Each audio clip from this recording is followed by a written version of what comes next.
If you find yourself in trouble, count on me, my friend. I'll get right up in trouble's face. You won't see him again. I've got the backbone, American. I've got the heart, American. I've got the will, American. Will you stand up, don't sit down. Stand up, don't back down. Stand up, shout it out. Stand up, let's make it loud. American, American.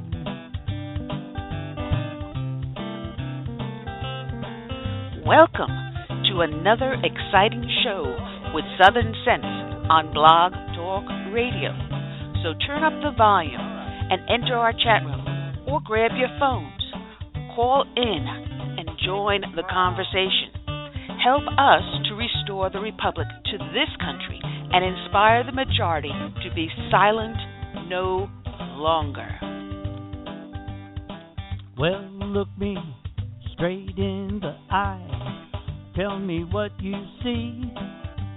I'll tell the truth every time. Yes, you can count on me. I've got the backbone, American. I've got the heart,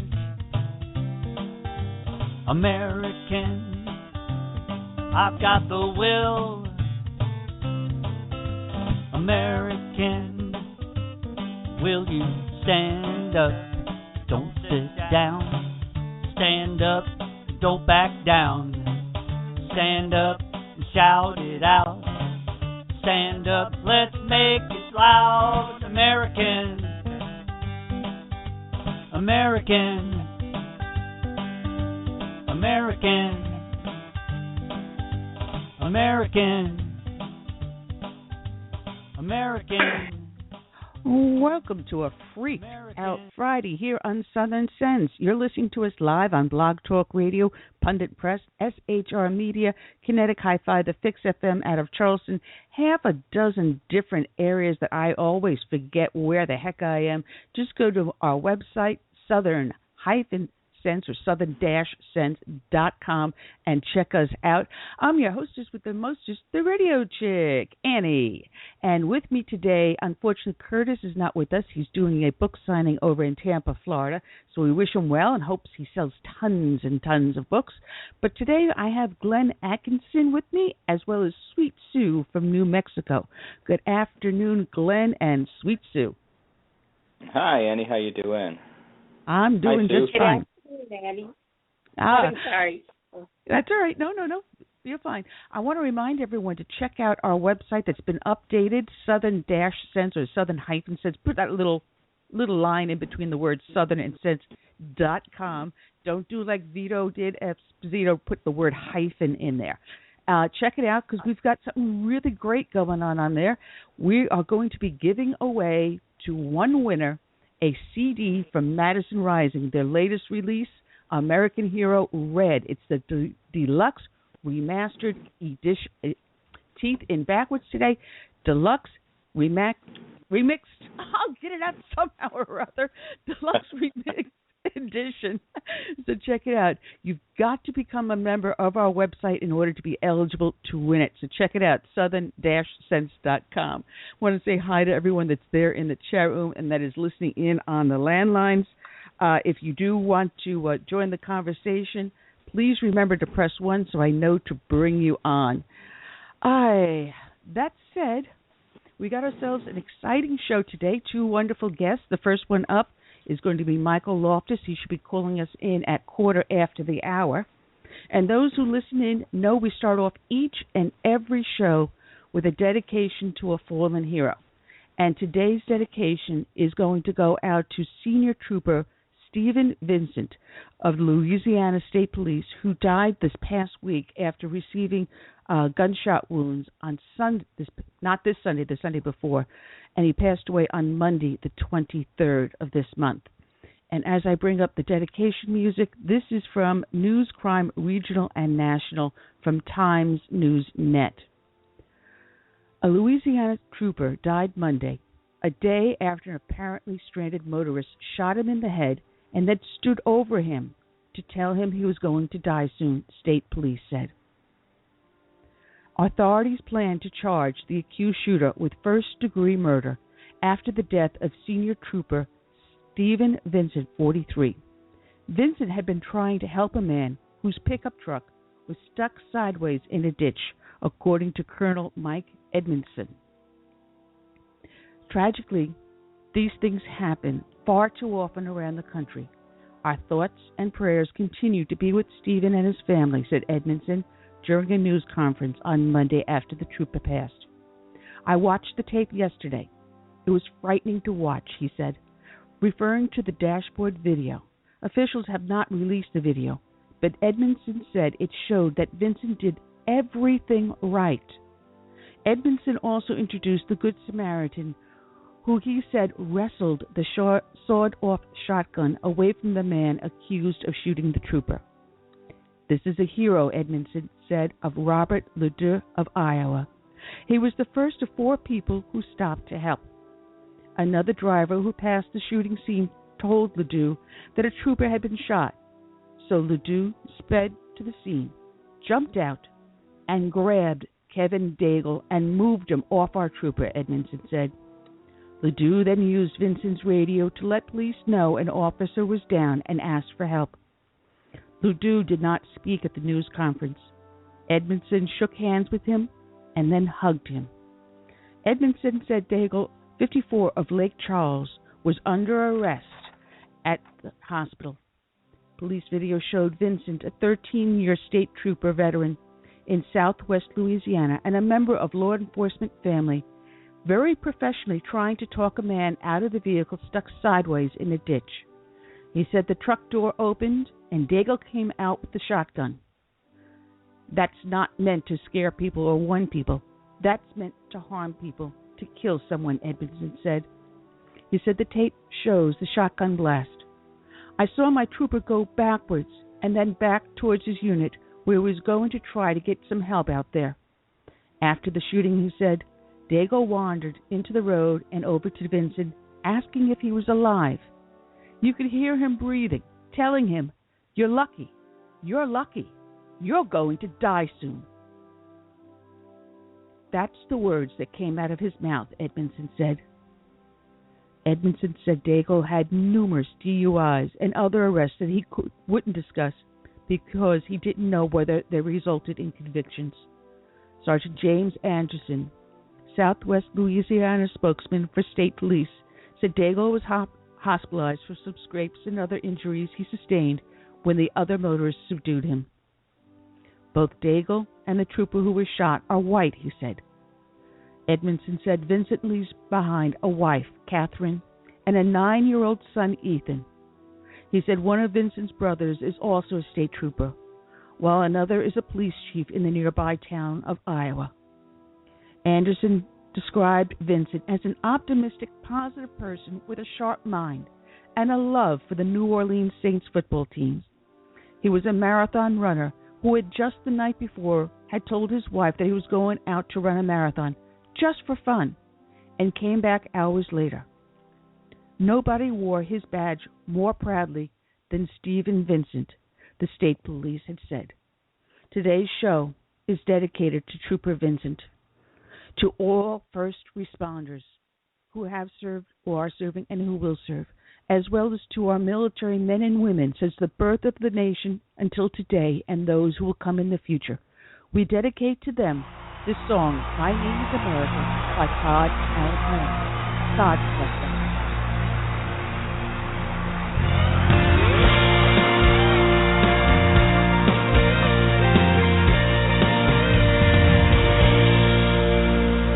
Born in the grip of oppression, I fought for my liberty. I paid with the blood of my people. Freedom has never been free. Now my door's always open.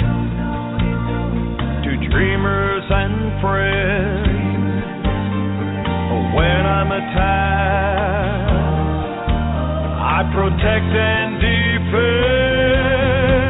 Because my name is America, I stand proud and free. My name is America, don't tread on me. I cannot be broken, I cannot be shamed. If you hurt me, I'll get stronger, and I'll rise up from the flames, and I'll always stand proud and free. I'm America, don't tread on me. America is my name. My strength was not taken from others, others gave it to me. They believe in the virtues I stand for, my respect for humanity. Now I'm challenged by tyrants who envy my power, but their vicious deeds become my finest hour. Because my name is America, I stand proud and free. My name is America, don't tread on me. I cannot be broken, I cannot be shamed. If you hurt me, I'll get stronger, and I'll rise up from the flames, and I'll always stand proud and free. I'm America, don't tread on me. America is my name. For those who need me, I'll always be here. For those who will harm me, I'll face without fear. But I'll always stand proud and free. I'm America, don't tread on me. I'm America, yes, America is my name. It's my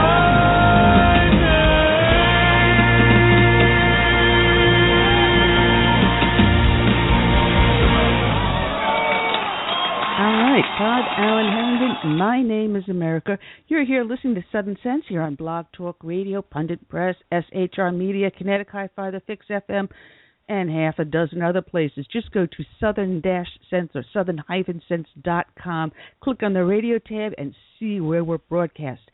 Also notice that we still remain at number 16 out of the top 100 conservative talk shows on toptalkradio.com. Check it out. It's all on our webpage, southern whatever, the little line in between, southernsense.com.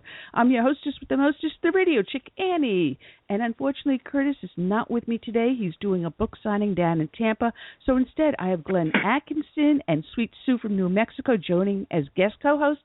So let's give a proud and loud welcome to our guest, the host of the Flipside TV show, Michael Loftus. Welcome back, Michael. Oh, hey, thanks for having me. It is always great to be on with you. Well, you're one of our most frequent guests, besides you and Mike Cutler and Mike Connolly. You guys... You got a thing for guys named Mike. That's what it is. I think so. You know, the amazing thing is when I was going to college some years ago, this is when we still had dial-up phones. There weren't things such as push-button phones. Yeah.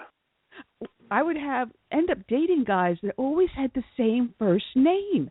So I'd be dating all the guys were all named John, or they were all named Michael, or they'd be named all Robert. So whenever they called the house, my father would pick up the phone. He would play dumb, and my father was a very, very intelligent man. God bless him. And he would always ask for their last name. He goes, I don't know who she's dating. Just give me her full name. I'm her father. I had the right to know. That's funny. He should have just let you hang to dry out there, like, oh, it's John, and you're like, which one? He's like, I don't know. Good luck. Oh no, that did happen because my older brother would do that to me constantly. So I'd have to go, and I literally had this little black book, which I still have to this day. Don't tell my husband.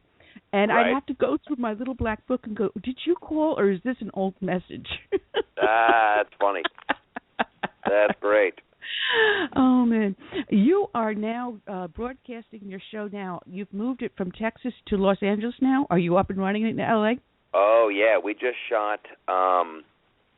filmed our first 2 episodes of the season. So we're at this great space down on Hermosa Beach. It's the world-famous Comedy and Magic Club. Jay Leno is there every Sunday. There's always, like, big, Hollywood heavy hitters stopping by. I'm hoping to have some of those guys on the show. It's just easier for everybody. There was a lot of our staff that we would all have to fly down to Dallas and get set up. So just production-wise, it's just so much easier, and it's going to be easier on our guests, Well, it is a lot easier to fly into L.A. than a lot of other cities. Yeah, and I'm looking forward to seeing the new season. Matter of fact, I had TiVo'd your show, and people check out your listings to see if you can find the Flipside show with Michael Loftus on yours, because I know it's now on DirecTV and Dish Network. You're also on several. It is blowing up. It is crazy.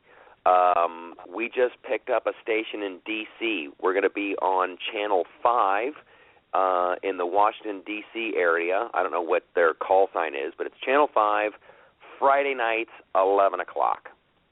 Wow. That's huge. So now my little Flipside show is going to be actually seen by politicians, and we're going to go straight to the idiots to tell them what we need them to do.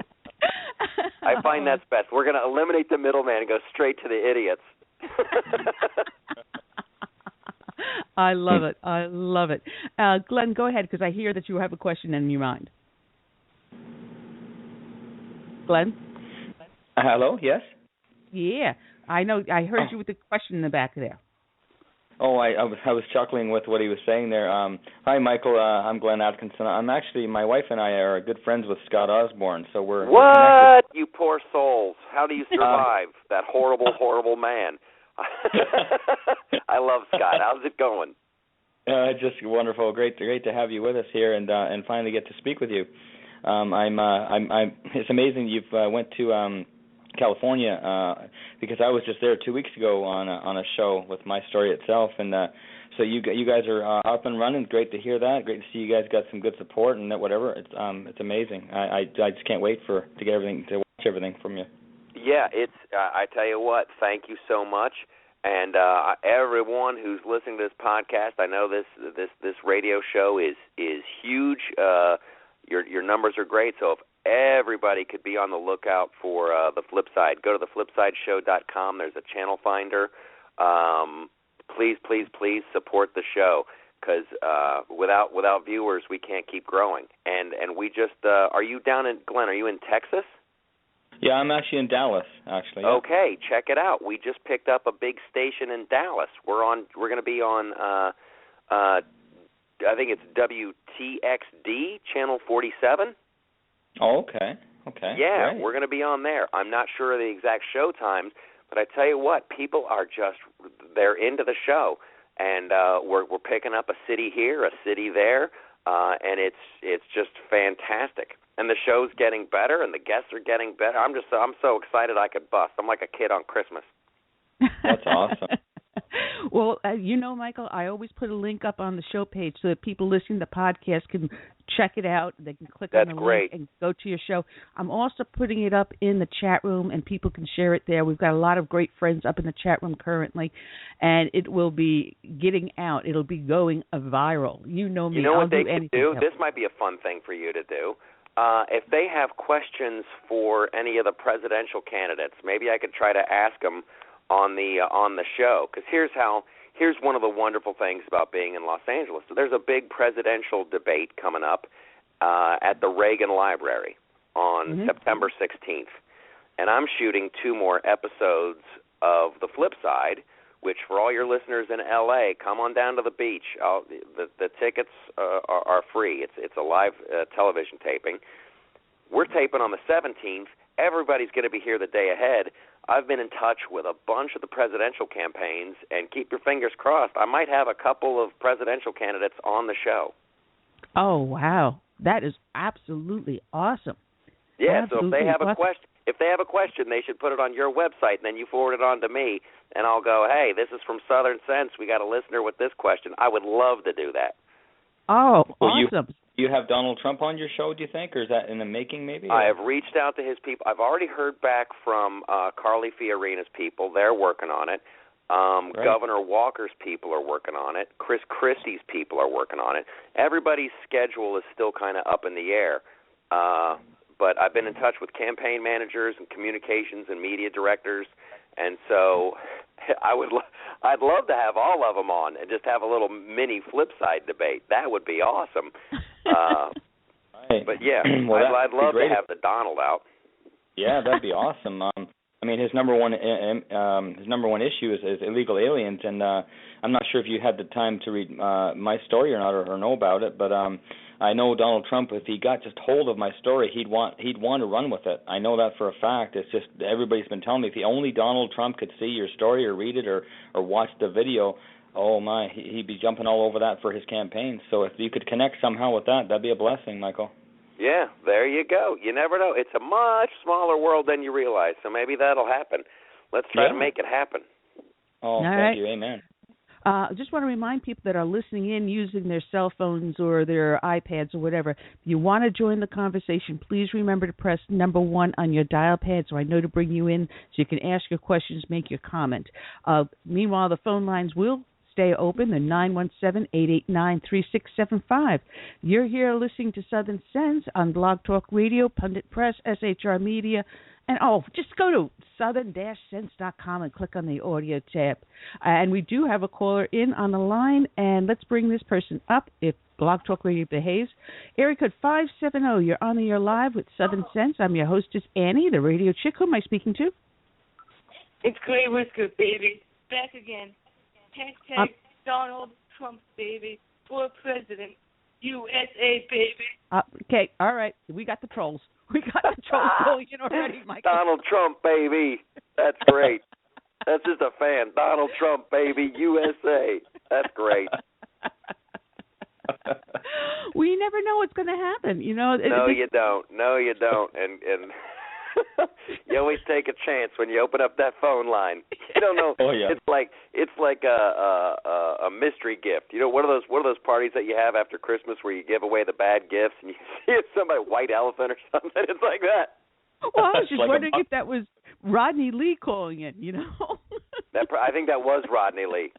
Rodney Lee Conover, one of the producers of the show. That was him calling in, going, Donald Trump, baby, USA. Oh, man, which reminds me, I got to give him a call and get him to come back on, too. Because, I mean, I always laugh so much when I have you guys on. It's just, like I said, you never know what's going to happen. And when we talk about the Donald, what is there not to talk about? And I think we've got Rodney Lee back again, or whoever this is. Okay, we'll try one more time. Area code 570. You're on the air live. I'm back. It's Gray Whisker, baby. Okay. That was great. I can't believe you went back to the caller. I can't believe after you knew for a fact that was the quality of caller, you went back again. Love it. Now we're in shame on you territory here, Annie. That's like watching a train wreck and just sitting back and enjoying it, isn't it? I know. I used to do a bit in my stand-up, like people. How do people get hit by trains?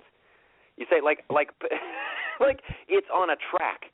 It goes one way. How do you not dodge that? How do you not? And it's not like they're quiet. They're not like ninja ghost trains. They're loud as heck. Whatever. It's an old bit. Oh man, there's so much going on in the news. You must have your desk piled high with just notes of stuff that you should talk about on your show. I watch the news. I watch my Fox. I watch my MSNBC to see what they're up to. I watch what's going on, and then I get like antsy. Like I start marching around my house. I'm like, I wish I was taping today. I wish I had a show to do today. Because the level of like stupidity out there, just that is just enough for like a 30-minute show. Mm-hmm. Absolutely. You've got the warfare that's going on between Fox and Trump. And it's like nonstop. Every time I turn around to Fox, one of the commentators has to bring up Donald Trump and say something insulting. Yeah, they made nice today. I guess that happened this morning. Donald Trump and Roger Ailes made nice. So they're all buddy again. And I don't know what Donald's beef is with Megyn Kelly, but it's almost like watching a kid in elementary school. You know how you tease the girl that you really like, you're mean to the girl you really like. I think that's what's going on. I think it's Donald's like, why isn't she hitting on me? Why isn't she? She's a beautiful woman. Why isn't she being nicer to me? I think that's what offends him. And she doesn't care about his wallet. No, she doesn't, because she's doing all right by herself, and I think that's frustrating. But I think he's got a little bit of a beef with her, a legitimate beef. Yeah, because you notice right after they did that debate interview, she suddenly went on an 11-day vacation that was unscheduled. Really weird, wasn't it? Yeah, I don't even want to speculate on that. I don't even want to speculate. She's got a tense job. She's got a high-stress job. Well, I want to mention to the listeners that if you do go to our website, southern-sense.com, we are now going to be giving away a free Madison White, not free, obviously we're giving it away, it's free, Madison Rising CD, their latest American Hero Red, the deluxe remastered edition. I managed to say that without screwing it up. You've got to become a member of our website in order to be eligible to win this. We're going to be giving it away on Halloween. So check it out, join our website, and Michael, that is some people that you really should have in your show, Madison Rising. Have you heard of them before? I have not, but I'm going to write it down. This is how connections get made. Aha. Dave Bray, who is the founder of Madison Rising, a.k.a., President Madison, which is named after, he is a Navy vet. He was a medic. He was a fantastic guy, and he will be performing live at the South Carolina Tea Party Coalition Convention come this January, thanks to my big mouth.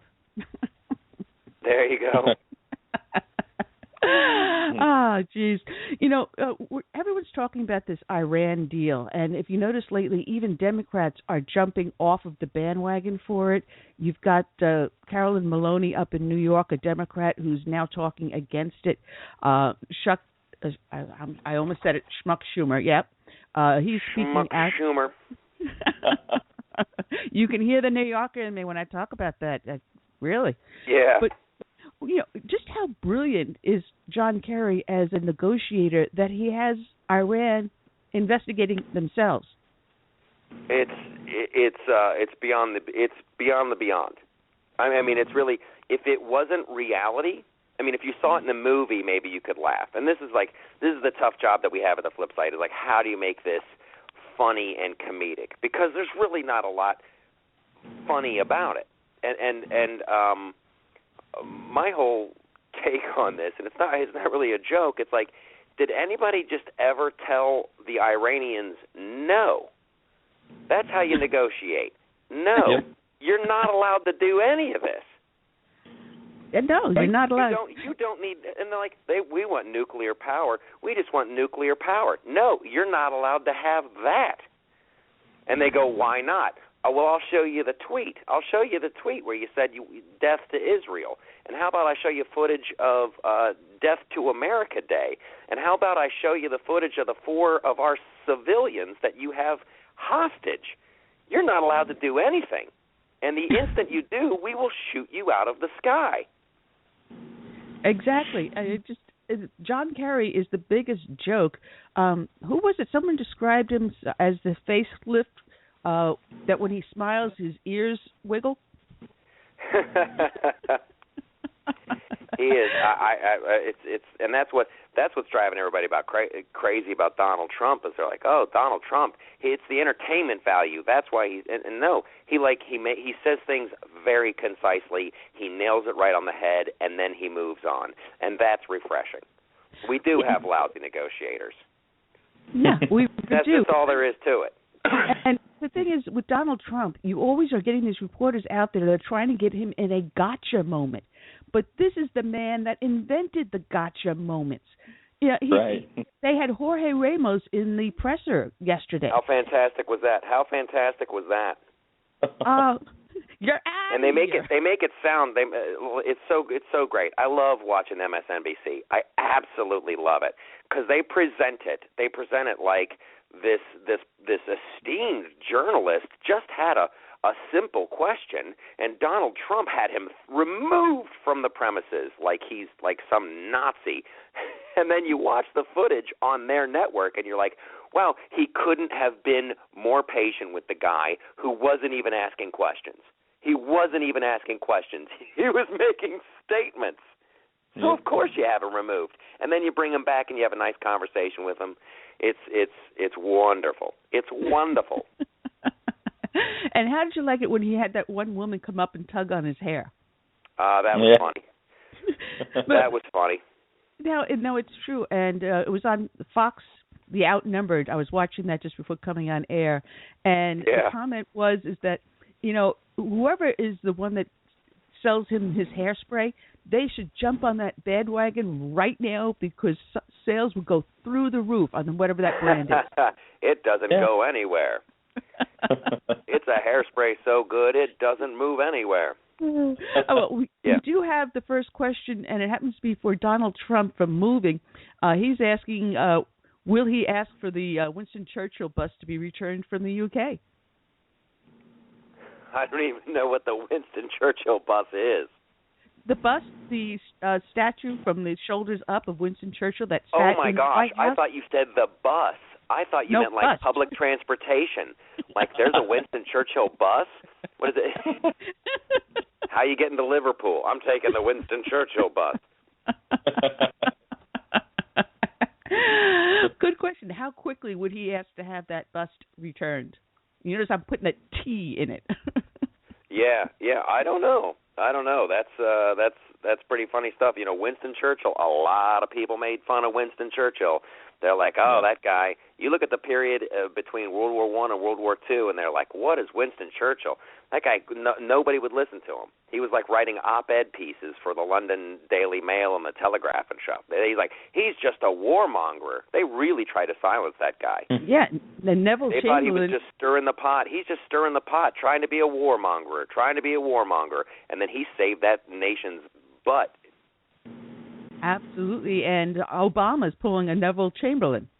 You know, mm-hmm. Exactly. Yeah, and that's good. You know, and that's gonna be where Obama and John Kerry land. They're gonna look just like Neville Chamberlain. And here's the thing that where I always land on: if Obama's wrong, let's say he's right. Let's say this is the best deal ever, and this is going to ensure peace in our time, and the Iranians are all going to open up a Disneyland in 5 years. Okay, if he's right, fantastic. But if he's wrong, then Israel is a giant smoldering pile of radioactive material. You can't risk it. That's why I can't even believe people are talking about, is it a good deal? There is no deal. Iran has pretty much declared war on Israel. That's just it. They say they want to wipe them off the face of the planet. You don't negotiate with these people. You don't negotiate with terrorists. That's end of negotiations. No, you don't get nukes ever. No, absolutely correct. Absolutely correct. You know, it's war, death to Israel, death to the United States. And then you ask yourself, what about all these Muslim resettlement camps that are springing up in all the states? We have one here right now in South Carolina that, you know, even the local town council had no say in it. Yeah. So So not only are we going to get it from Iran on the outside, we're going to get it from the inside here too. Well, I mean, we're in dicey territory here, but it kind of is a numbers game. You know, there are a lot of Muslims in the world. The majority of them, wonderful people. I sound like Donald Trump. Wonderful people. I love them. The Mexican people love me.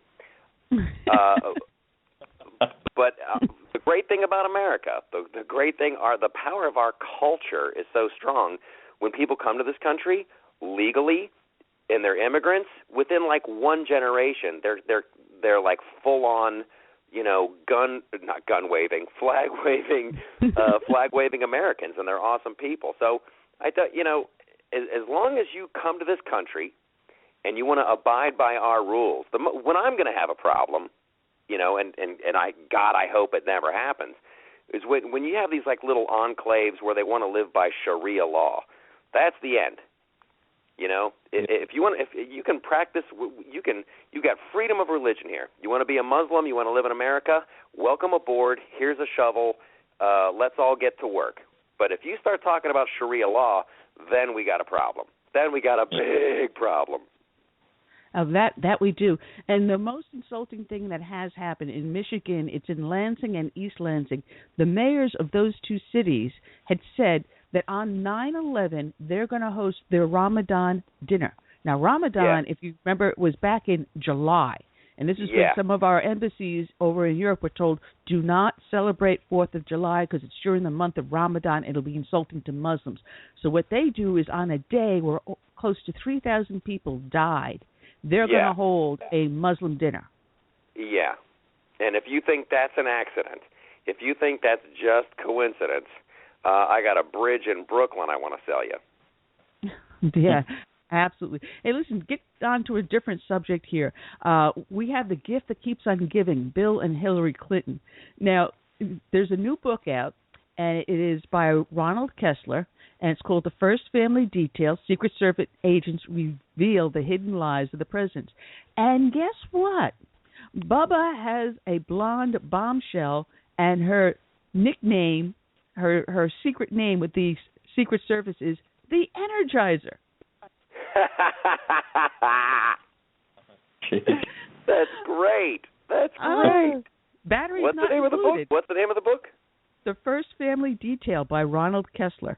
All right, I got to write that down too. You're giving me all this great material. That's why you come on the show. I give you all this stuff. I'm doing your research. I got to use it all. The First Family Revealed, Ronald Kessler. Okay. I love that nickname. Oh, the Energizer. She goes to Chappaqua. She goes to the house whenever Hillary leaves. So as soon as Hillary is out the door, she is in the door. And I guess she's going through the back door. And the detail coordinated to make sure they don't cross paths.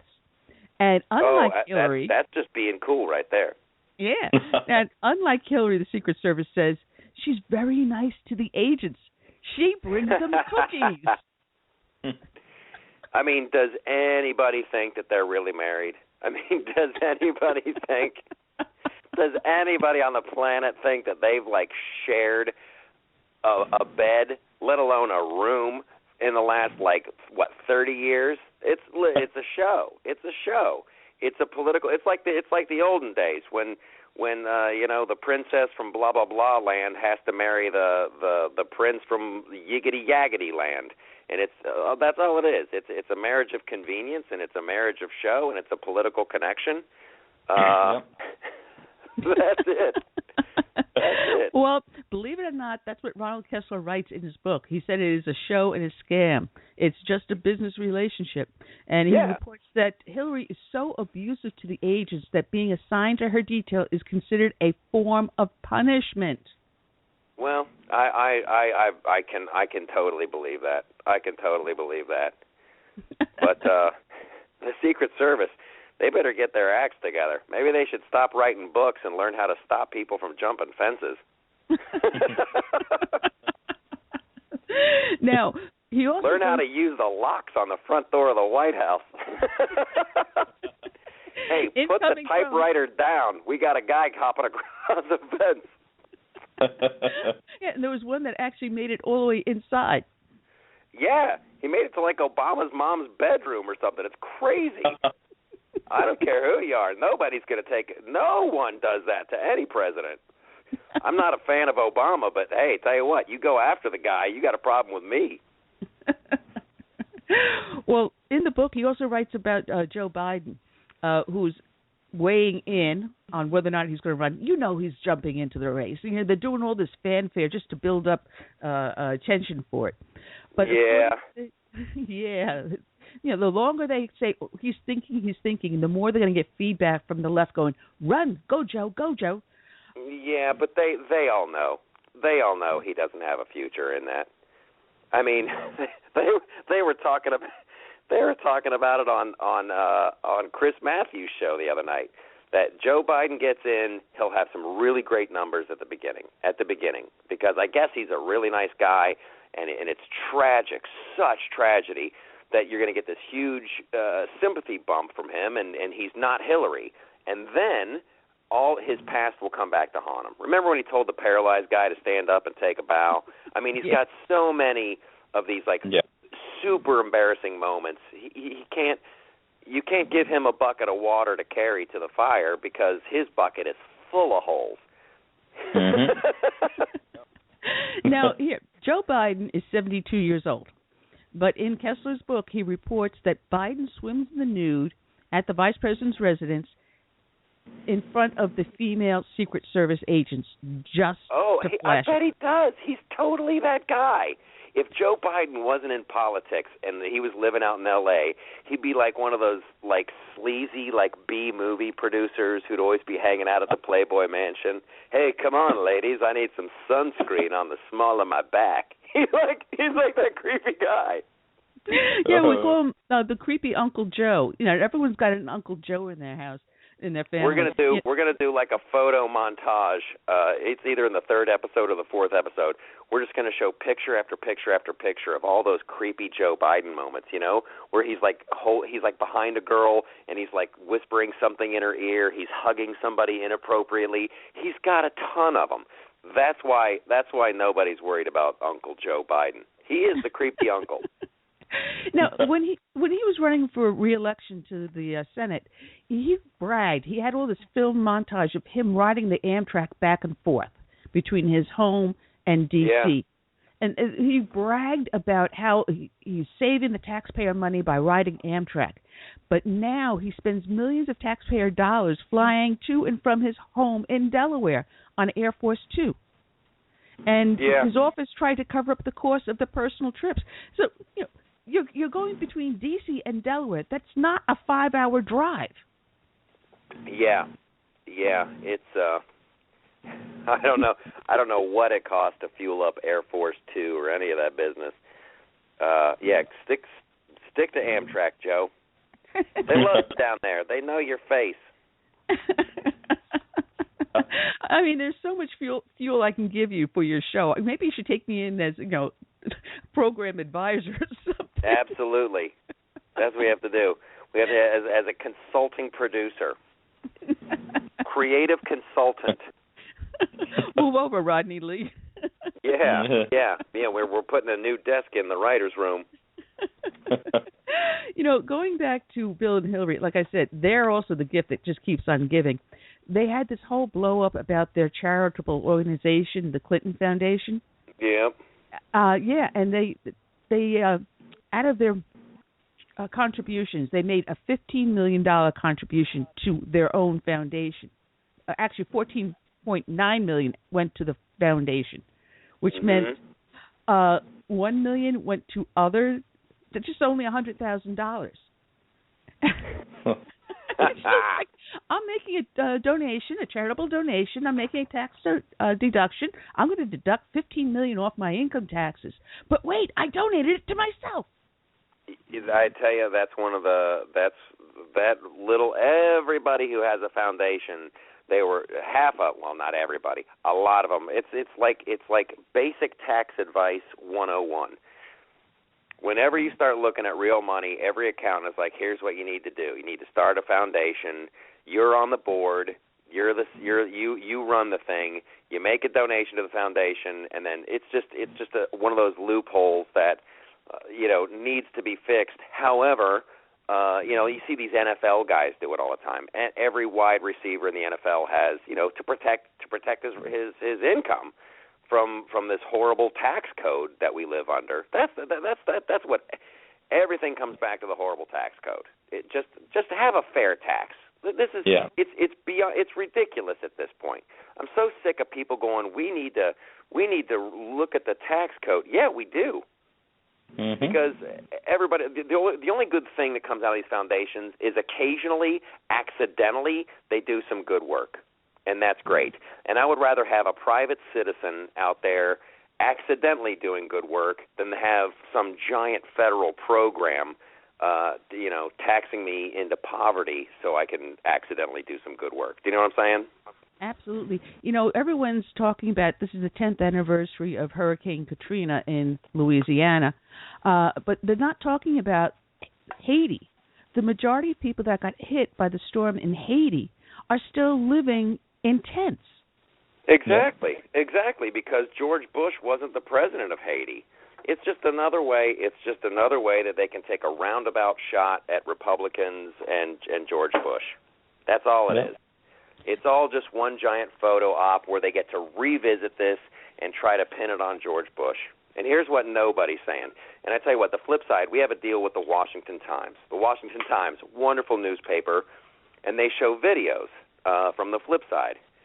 I did this monologue in season 1 about Hurricane Katrina, and I'm going to have those guys put it on their website. And you can see it on YouTube. It's there. I got so much hate mail from people.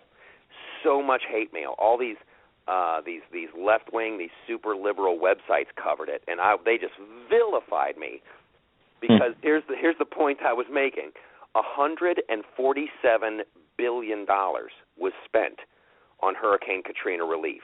$147 billion. If you just divvy that money up between every man, woman, and child that lives in New Orleans, everybody gets like $600,000, $700,000. Yep. I mean, it's insane. People could rebuild their houses the next day. They don't even need insurance. They could just build a mansion where their old house used to sit. But it's just like what should have been if the liberals, and the Democrats, if they ever wanted to make a case for here's how big government can sweep in and save the day. New Orleans should have been the diamond in their crown. It should have been the shining moment of here's how the liberal way of thinking can save people. Here's how big government. They just threw $147 billion down the drain, and there's still people waiting for their houses to get rebuilt. There's still people like homeless in the 9th Ward. It is a fiasco, and no one's talking about that. Mm-hmm. No. Because, the left is in control. And if right, and all they want to talk about is George Bush didn't send in helicopters, and no one wants to talk about, like, Ray Nagin, the mayor down there, never asked people to leave until it was too late. I think he said I hate to quote people incorrectly, but I think he said on a Friday night, you need to leave, and it was already raining. I mean, that hurricane was going to hit in a couple hours. And guess where Ray Nagin is? He's in jail right now for corruption and bribery and money laundering. It's just, but hey, let's blame it on Bush and drum up some support for Hillary Clinton and Joe Biden. And Bobby Jindal, since he became governor over there, he's the one that actually got the repairs and everything rolling again. Nothing was going on. Nothing was being rebuilt. People were crying for help, but once he took office, now all of a sudden things are happening without the federal government helping. And let's not forget Mary Landrieu or whatever her name was. Remember how the health care vote was coming down to her? And she's like, hey, if you want Obamacare, you're going to need my vote, so you better. And she just like publicly took a bribe. Give me more money for New Orleans. Yeah. I read this great article. I forget the name, the Economist. But you're just so much better off in situations like this. Just letting people just give them money to rebuild, and give small businesses insanely great loans. And the small businesses will come back. Some of them will fail. Some will succeed. They'll hire people. Those people will have money. They'll rebuild. It's just all you have to do is nothing. Literally doing nothing would have been better than $147 billion wasted. Well, when our economy tanked back in the end of 2007 and the start of 2008, and they were talking about all these bailouts, these rescue packages and everything else, those of us that were small business owners were saying, don't do these huge bailouts. Just give each and every small business owner $1 million. That will equal what you're looking to put out, across the board. And we can then generate the jobs, grow our businesses, and that's it. And increase tax revenue. Yeah. Yep. It exactly. Is. Annie, you got me fired up now. You got me all fired up. We had these guys on the Flipside that made this video. I can't remember their name. I can't remember people have to go to the website and look at our videos. They made this incredibly great rap video of all things. It's a hip hop video explaining the different schools of thoughts of economics. And the school of thought of economics that's ruling the White House now, and even did in the Bush administration before that, it's like this broken window philosophy, meaning if the economy's tanking, you break a window. That way the window replacement guy has a job, and then it's like a trickle-down. Everybody's doing trickle-down. So you can't let this business fail. They need to stay in business. Even if it's a horrible business model, we have to give them all this money because people work there, and just by existing, like even though they don't sell anything, they're not turning a profit because people work there and people buy goods, blah, blah, blah, blah, blah. You have to keep it going. And then you've got the Austrian school of economics that's based in reality, Like how many couches do you need to build and sell? And, people are buying couches, so you have a good business. But if you're using fake money to prop up a business, it has no value. Right. And that's what we're doing. We're propping up businesses that have no value, while the real businesses that do have value, that are smaller and they're struggling, those guys don't get the help, and it's just everything, it's all upside down. Yep.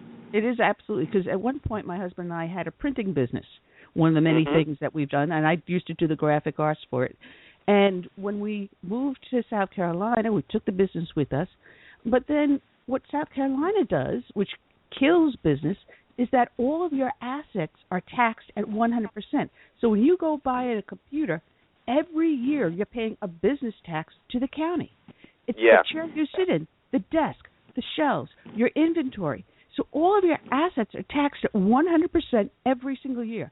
It doesn't matter. Listen to this. Where we film the show, the Flipside, down at Hermosa Beach, the city of Hermosa Beach will go into small businesses, and if you have a restaurant, they will count the plates, they will count the spoons, and tax you on every, just like you're saying in South Carolina.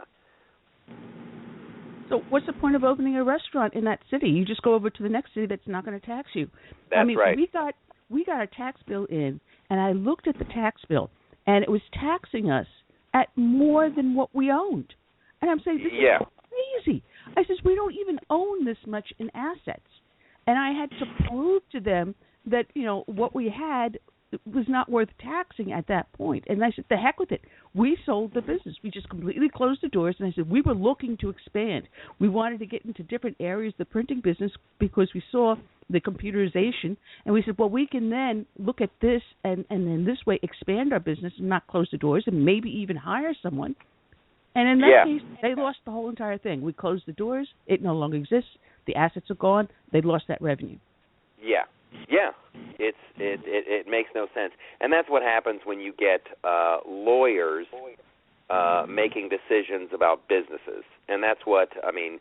You look at all the lawyers that are running the country right now. They make these legal decisions, and they've like Obama's never run a small business. He's never been in the military. He's never been in charge at it. It's like they talk about this theoretical stuff, but like. they say that, well, George Bush, he almost, took that baseball team he was running. They almost lost. Well, at least he learned something. At least he has some practical, real-life experiences. I've had it with lawyers running governments. That's bad. We need real people in there. I'd rather pick people randomly out of the phone book to run the government. Mm-hmm. Well, I'm going to leave you with one last thought, because I know I don't know how long you can stay, but this came over the Internet just before I was getting ready to go on air. And it's now a university wants to use gender-inclusive pronouns. So instead of saying he or she, it's now Z-E. Okay. And I'm going to use a pronoun. I'm going to use they are crazy. It's like that one school wanted all the kids to say that you're not a boy or a girl, you're all purple penguins. Oh, yeah. That was great. Those always pop up every once in a while. And it's like, you have way too much time. You have way too much time on your hands. Like, why don't you figure out a better way to teach algebra than, like, what we should call ourselves? We should call ourselves Z's or purple penguins. And, they got a panel that sits around and thinks about it, and people pull their hair out and try to come up with the perfect word. There's your tax dollars at work, America. Yeah. How much did your kid's education cost? Well, it was $500,000, and he's going to be paying off his debt until he's 90. But, hey, at least they figured out to call him a purple penguin.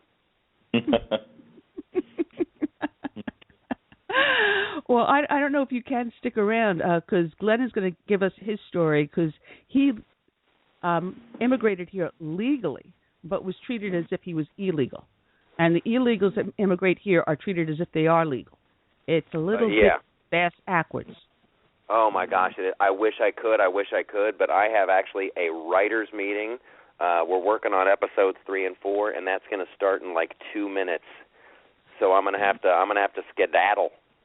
All right. Well, Michael, thank you so much for joining us. Michael Loftus, his website is theflipsideshow.com. Check out his TV show. It's up on cable. It's up on satellite TV. Go to the website, theflipsideshow.com, and click on the channel tab to see where you can watch his show. Also, Washington Times, as I understand, is now carrying his videos. So a plug for the Washington Times, a plug for Michael Loftus of The Flipside. Michael, thank you so much. Thank you so much. Let's do it again very, very soon. Oh, absolutely. I'll be talking to Scotty. All right. Take care, Annie. Nice to meet you, Glenn. Nice to meet you, too. God All right. bless you. I'll talk to you guys later. Bye-bye. Bye. Bye-bye. All right. Fantastic. Absolutely fantastic. Michael Loftus with theflipsideshow.com. Check it out. I'm going to put the link back up in the chat room so people can also check it out there. It is up on our show page. And if I can spell correctly, I can do this. SIDE. And here we go. It's up in the chat room. Oh, man, Glenn, my head is spinning. Oh, yeah. But you got to check out the show. I've got it TiVo'd, and I actually turned my husband into a fan of The Flipside. It is a really good show. Awesome. I will be, definitely. And your friend Scotty is involved in it, so you know it's even better, along with Rodney Lee of Conover U. That's also on the BTR show that you co-host, also Contending for Truth, which people can find here on Blog Talk Radio. It's Contending, the number 4, and then the word truth, Contending for Truth on Blog Talk Radio. And you do what, Saturdays? I do, yes. I do Saturday mornings from, I guess Central Standard Time. It's 11 till 1 because there's, we have Dan Wilson in Florida, so he's Eastern Standard Time, and then there's Scott and I here in Dallas. So, yeah, that's called Saturday Symposium on Saturday mornings at 11 a.m. till 1 p.m. Central Standard Time. And also we do, I kind of sometimes, the odd time I help with Tuesday nights from 9 p.m. Central Standard Time till 11 p.m. with Scott, himself, Dan, and Jennifer Montrose. So kind of all over the place. They sometimes have me co-hosting with them there too, and I'm always on the phone listening. So they throw me in there once in a while and mix it up a little bit. Yeah, and I'm reminding people, I'm putting this back up in the chat room also, that if people want to enter to win the Madison Rising CD, American Hero Red, the deluxe remastered edition, I have in my fat little hand here, you have to go onto my website, southern-sense.com, and enter to win. There's a link up in the show page also that you can click on if you're listening to the podcast. So on Halloween, I will be taking a random listener registered on the site and awarding them the CD. So that's going to be exciting. Absolutely exciting. All right, you're listening here to Southern Sense here on Blog Talk Radio, Pundit Press, SHR Media, Kinetic Hi-Fi, the Fix FM out of Charleston. You'll see us listed as number 16 of the top 100 conservative shows on toptalkradio.com. Go to our website, southern-sense.com, and check it out. I'm your hostess with the mostest, the radio chick. And as guest co-host, we have Sweet Sue from New Mexico, as well as Glenn Atkinson. So, Glenn, I want to thank you for joining us, and you have a rather interesting story. You are the poster boy of trying to legally attain citizenship here in the United States since 2006. Uh-oh. Yes, it's been a long haul. 9 years and a month and a half, I guess it is now, and counting. I've just never been able to get any documentation done properly. I had the only thing I've ever had is my driver's license that I had from Canada. I had that for for 10 days, and that was upon the last court case I had, July of 2012. I had that from, I think it was June 20th till July 2nd till the court date, and in between there, they decided that they would freeze my license, so I couldn't even get it to where it would be permanent license actually. So they've got that. They got my Canadian license because you can't have more than one. So they have my Canadian license because I went to get the Texas license, and they've got both of them. So basically, I can't even drive. So I don't have any social security number. I have no work permit. I have no. I have nothing. But just I'm here legal though. It's crazy. Crazy mess, but it's been going on for over 9 years, and and it's really sad because I came here compelled by God, all those years ago, because I have business ideas. I had business in Canada, and I'm an entrepreneur and have a lot of innovative ideas, and a few in particular that are I've told some people, not the whole story, but enough for them to know that. These are business people that know that this is to create literally hundreds of thousands of jobs. And God's protecting the idea because no one in the world's doing what my idea is. And I'm just so grateful to God for that, for all of that. It's just sad that, all the 9 years I've been here to see what's happened with this country, knowing that when I first, came here, things weren't that bad. And then, as soon as 2008, 2009 come along, and and on top of that, all the illegals that are allowed to come here, and even like we have a president that's basically calling them to say, come on over and bring your families, or come on, bring the kids over, then we'll get you guys over after. I mean, for someone like me to come here to do this legally, and to see all this happening, and there's so much more, and on top of it being detained a couple times, in a detention center for no reason. No good reason, because I was legal every time, and being held up at the border, and being questioned and whatnot, interrogated is what it is, and to have all that happen and almost die a few times inside the detention center, and outside also at the hands of the government. It's really, really disheartening to see that this country is deteriorating the way it is, with them allowing this contrast to happen. You get from one extreme to another, and it's just like, I know they know I'm not a Democratic vote, and I never will be, because I believe Jesus is telling me he's a conservative too. So it's just amazing. It's just amazing for what they've done. It's just I add humor to it because I have to. I have to keep my sanity by my own Canadian comedic ways, and so it's sad. It really is sad, and and I won't give up because it's for God and country, in that order. And and I have a wife that my wife Lisa is such a blessing, along with some friends. she's really, really, through the whole long haul here. She understands the whole situation. I mean, understands it to as much as we can. So frustrated at the same time, but at the same time, it's for God and for country, and knows that the end result is to help America. It's not to hinder America. I've never come here to hinder. I've never taken one tax penny, dollar or anything off of the government or any taxpayer, unless they wanted to help out some way, and that's a godly maneuver. That's a godly position they would be doing. But I don't believe in handouts and whatever have you. I believe in helping other people to give them a hand up, and that's what the government doesn't want. They want to basically have everybody to where they are in control of the people. And our government was not founded that way. The founding fathers based it on Judeo-Christian values to have the people are where the government's bigger and the people are a smaller entity. That's not what the government was formed for. We don't want that, and we're sick of it, and we're seeing it now with the way people are paying attention to this election cycle more than I think in any since before Reagan, actually, or even during the Reagan years. So it's a really sad, but I think people are waking up in America. I pray they are. And that's just what we have to go with, and hopefully we'll get this turned around. And I'm just one person that's going to help. That's all. Well, tell people basically what has been happening to you. You tried coming here in 2006, and your first run-in, was it in 2007 when you were detained the first time? Yeah, I was. Really ironically, I was wearing an I Am Canadian T-shirt, and basically I was questioned about my, what I'm doing here and whatever, and when did I come. And see, when I first came, I came here by Greyhound bus down from Canada, and I was told, keep in mind, folks, way back then I knew nothing. I mean nothing about immigration. Now I've had immigration lawyers say I could pass the bar exam to actually be one. I don't know if I'd go that far, but I do know I'm being as a person that's been through the ringers of it all. I'm sure I know a lot more than I did back then.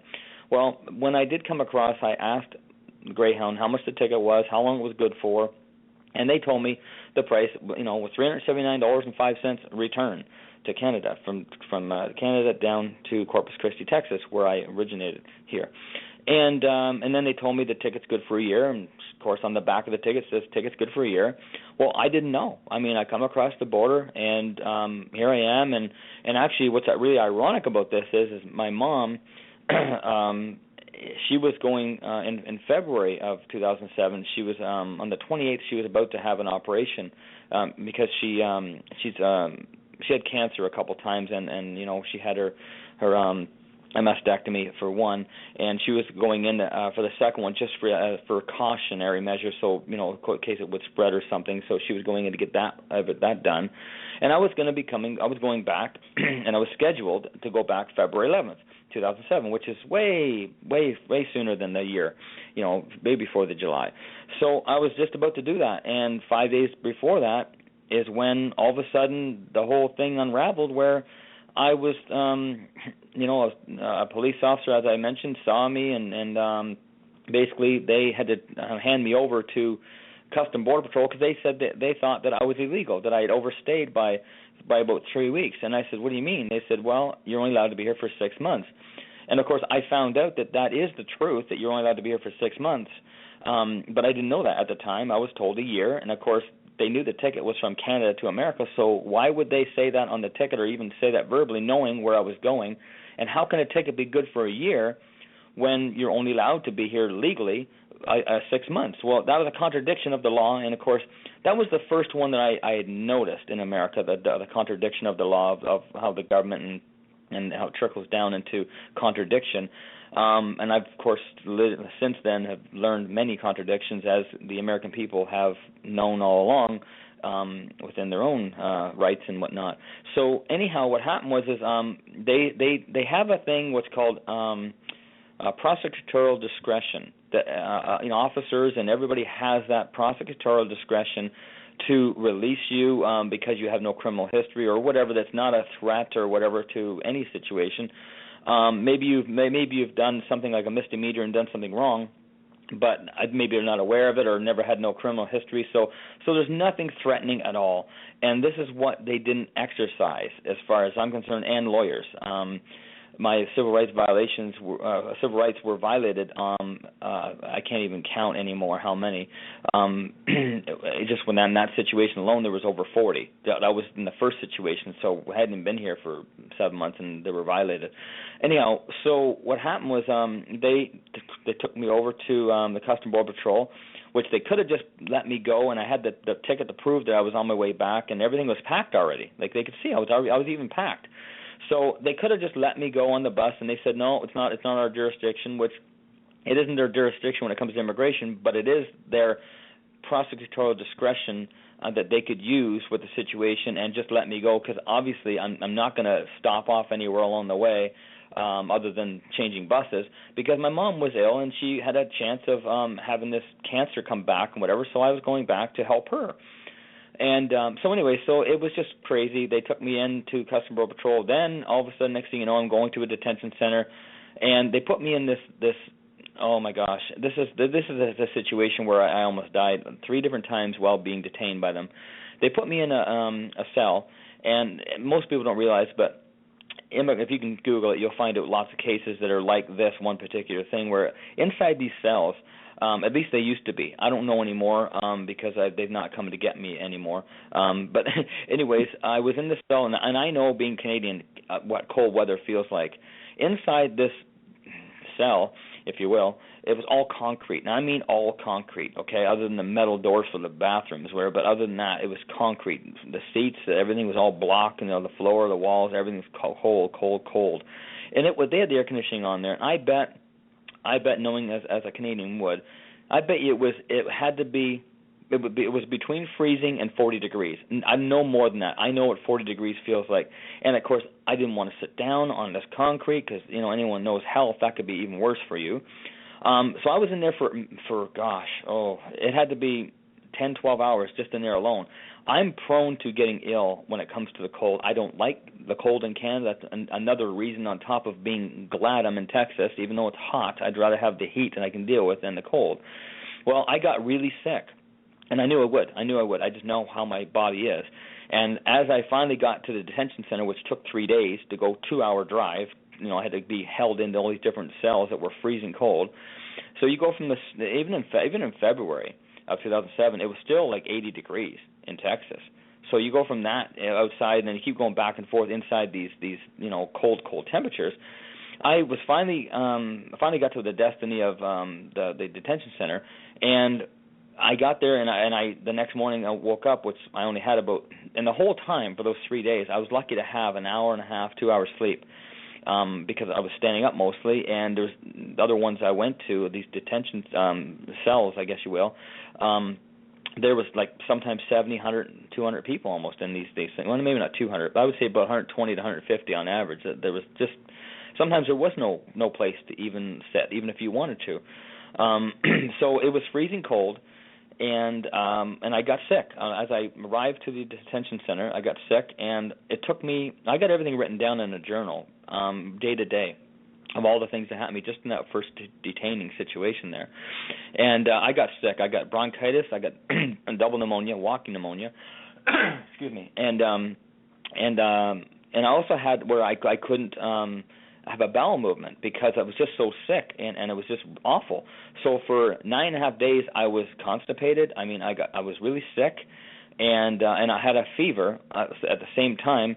When they finally come around to getting me, it was 2.5 weeks later, after the time of being detained to the time they actually checked me out, and that was after many times of me submitting requests to have medical look at me. I was refused every time just by not acknowledging it or whatever. And 2.5 weeks later, I finally get in there, and they had a fever. I had a fever of 103.5 or something like this, whatever. Well, folks, my norm for my temperature is 97.6. Like it's almost like a 1 degree lower. So 103 is like the average would be 104. So I was getting close to like death, because that's anyone knows that you get to 103, 104, you're on borrowed time there. That's not a good thing. So over the time I they gave me some stuff for like 3 days. I got some pills to bring it down and whatever have you, like a Motrin or something. I don't know what it was, or I don't know, I forget what, Advil I think it was actually, to bring the fever down a little bit, and then some other things for my bronchitis. Well, it was only good enough for, I think it was either 3 to 5 days. Well, I had it so bad that it would have taken at least a week and a half, 2 weeks to get this completely out of my system if they had given me enough medication, which they can't, they say. So they gave me enough for the few days, and then I had to go and apply again to get back in there to get more. Well, I got onto the system where I started realizing this, that day that I got back, I thought I better apply now because before these pills come out, it may take a week or two before I get back in there again. Sure enough, it was a week and a half later. So what happened was that the first few days that I got the medication, it went through my system, and I was starting to feel some relief, but the medication was gone. Then all of a sudden, it got worse because if you don't, it's like a prescription. If you don't complete your whole prescription, you know, it could get worse. Well, that wasn't a normal prescription. That was enough for 3 days. For the amount that I would need, I would have needed to have it ongoing every day. Well, it got worse, and my temperature got worse. So anyways, I had remembered something my grandmother had said years ago. Didn't know if it was true or not, but I tried it, and that was to break your fever, you sweat it out. Well, you can't do anything inside the dorms, if you will, where you sleep. They have an hour every day you have recreation, so I decided to play basketball. And didn't I, within 5 minutes, break my thumb on somebody's back trying to get the ball? So now I have a bronchitis, double pneumonia, I have a broken thumb, and a fever of 104. All at the same time, and I'm thinking I'm dying. I really am thinking this is it. I'm gone because there's nothing else. I mean, I was just in total pain from everywhere, and I finally had a bowel movement after 9.5 days of being there. So that was a relief in some ways, but that was just it was just such an amazing pain and stress, even including the stress of being in there and everything else that's going on. This is just something that's with just health. So it just got really, really bad to the point where my mom even was trying to get me out of there. Here, my mom is, trying to get me out, and she's got herself in a bad health situation. And my mom has since then passed, and whatever, just a few years ago. And there's been many people actually in my family that have passed. One passed while I was in the first detention there, my aunt, and I could not go back to Canada to actually for the funerals because the way the government has messed up my paperwork so bad. Thank God my family understood everything, and they know what I was fighting for America and the rights of everybody's freedom too, not just my own. So it's just a real big mess, and I finally did get out after 45 days of a lot of troubles. My mom had written down her notes and whatever, and tried to get me out and whatnot.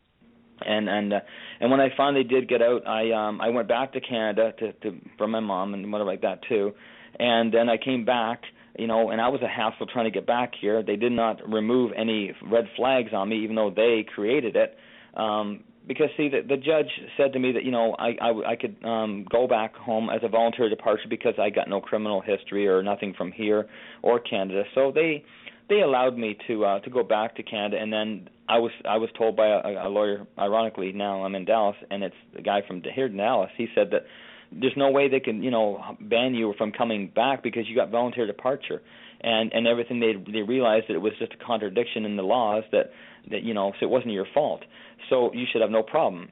So I tried to come back on, out of 7 attempts, I was 5 or 6 times I was not able to come back because they kept interrogating me. So I have come back and forth twice since the very first detaining. Anyways, what happened was when I came back in 2009, the third time I should say, I was able to finally come back. They detained me again, and this is kind of the big one that happened one morning, March 10th, 2010. The U.S. Marshals came to the house where I was staying, and they were pounding on the door, and it was early in the morning. And my friends that I was staying with, they're Hispanic, and they were at the house, and my friend, he answered the door because we weren't sure what was going on. And he went outside, and I never seen him till after. Like, it was just amazing. Apparently I found out after that they had a arrest warrant for a young man, but it was about, I think, 22, 23, or 24 at the time, Hispanic man, and they were looking for him. So they had a picture of him too, and my friend said he's not here, he doesn't live here.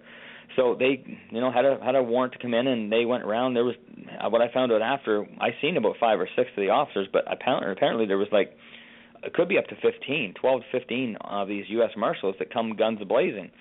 And here I was, just waking up from all this, and I'm thinking what the heck's going on? So after they found out that the guy wasn't living there, they stopped by my bedroom and demanded my ID. They asked for my ID, and I give it to them, and everything is in chronological order too, in a Ziploc bag with my passport and everything, even including an actual change of address that I had just about a week and a half before that, and I'd applied and received at least a printout of it, my state ID, which means if you have all this, you're obviously legal.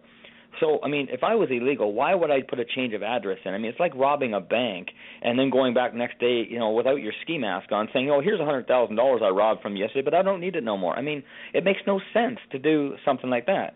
So, and then I had the state ID, which you have to show your passport that you're legal and everything, and I had everything. As a matter of fact, like I said, it was just a printout. I hadn't even gotten the plastic card that comes in a few weeks later.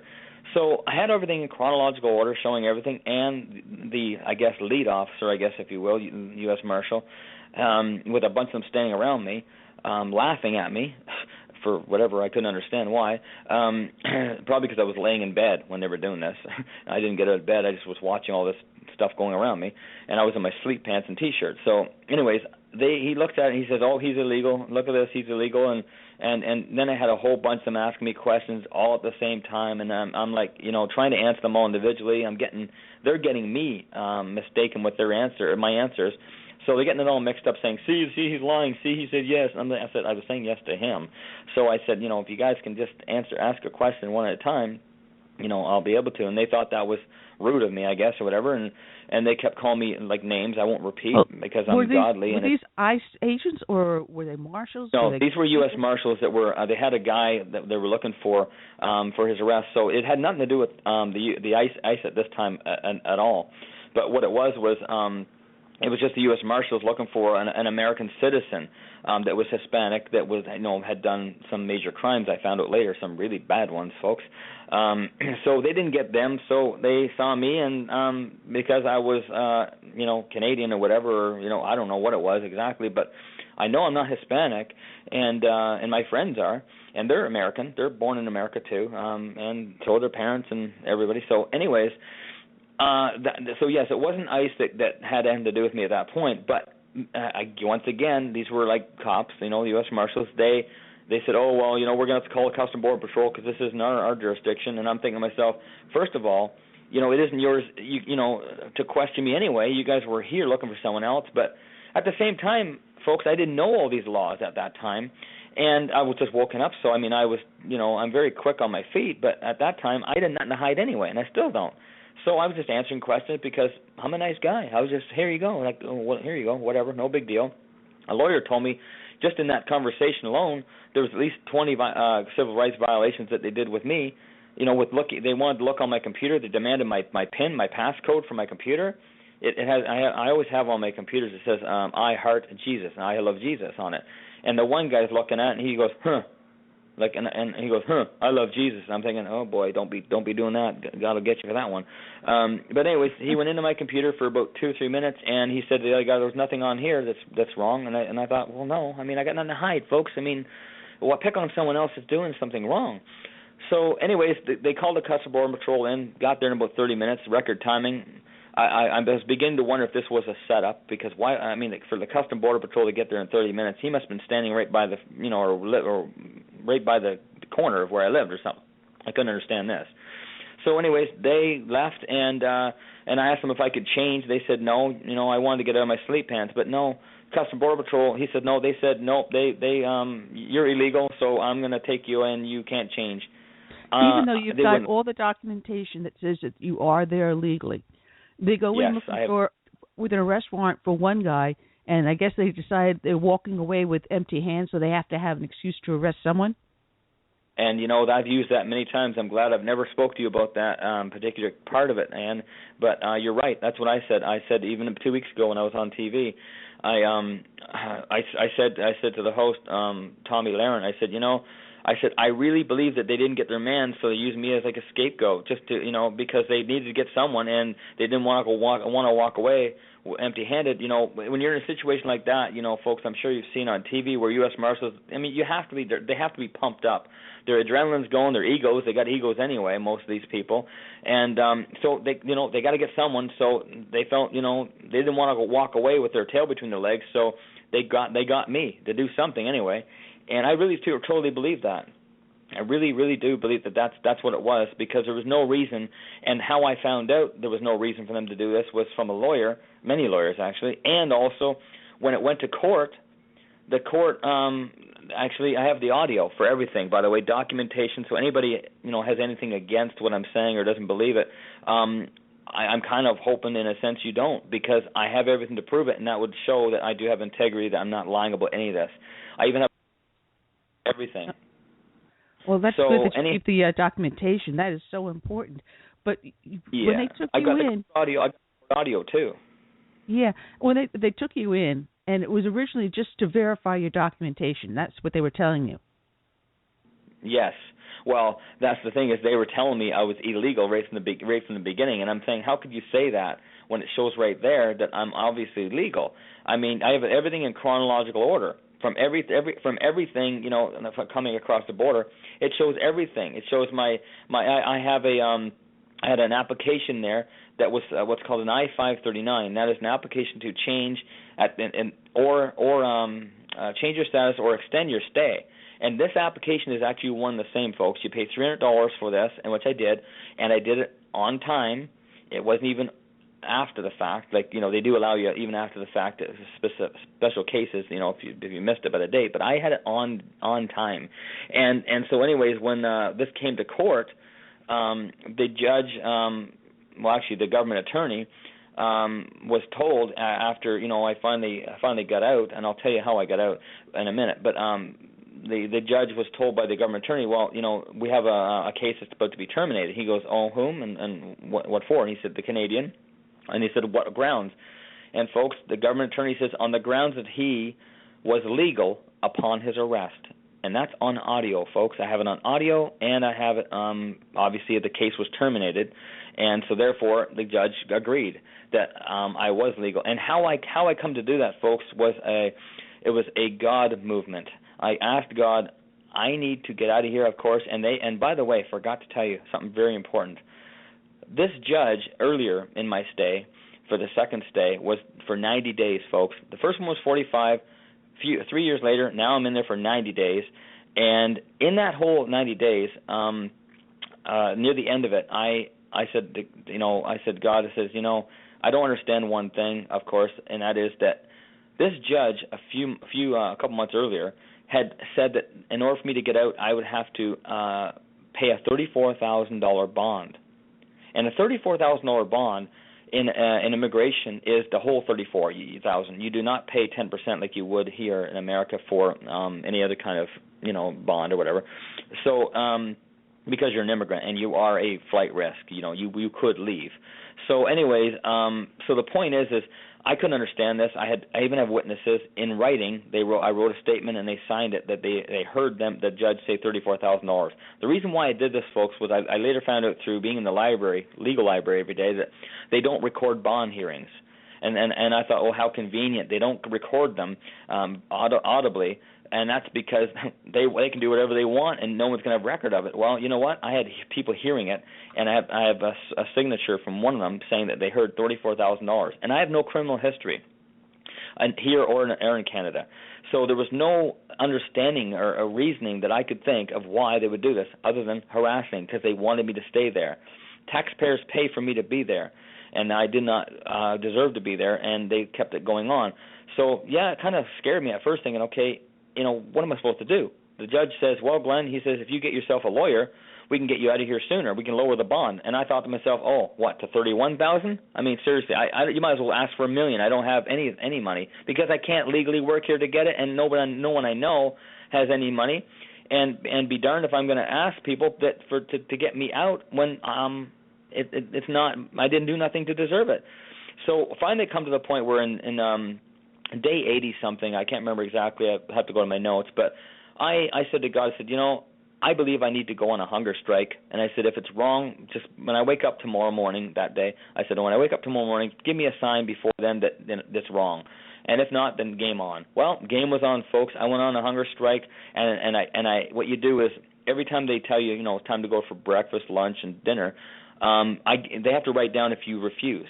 They can never refuse you a meal, as you know, but if you refuse, you give them a reason to why. And I said hunger strike, and they have to log it down in their little logbook. So every time at the end of the shift, their supervisors will see this, and if it gets to a few days or whatever, they're going to realize, wow, this person can get sick, which means it could cause a fever, which means it can cause, other people to get sick, and then there's quarantine, and it just goes on and on. So therefore, no one can come in, and no one can go out, which means they don't get their money. They can't add to their surplus of this money that they want to get from people they're just randomly picking. Yes, there's probably 90% of them that are illegal that are supposed to be in there, but folks, you wouldn't believe the people I've seen in there that should not have even been there. I helped them get out. I actually helped them get out because I seen their paperwork and I seen stuff that I connected, and they actually. Some of them in there thought I was they thought I was a lawyer. They really thought I was a lawyer or a plant. At first they thought because I wasn't helping anybody, I was trying to figure out what was going on. I knew too much. So the officers and people that were in there thought I was an actual plant that was trying to be a narc. And I'm like, no, I'm here to help America. I don't need to be in here to do that. So anyways, so I finally got out because I got the whole building in an uproar. God and me, I should say. Everybody from ICE that runs the building to all the workers that they hire, and everybody. I was talking to the chief. I was talking to the everybody in there from ICE all the way down. They were all in an uproar, and they finally agreed. The woman that was in charge of the whole building, she says, she come back from her little conference with finding all the particulars out. She said, well, you're right. She says, we have big problems here.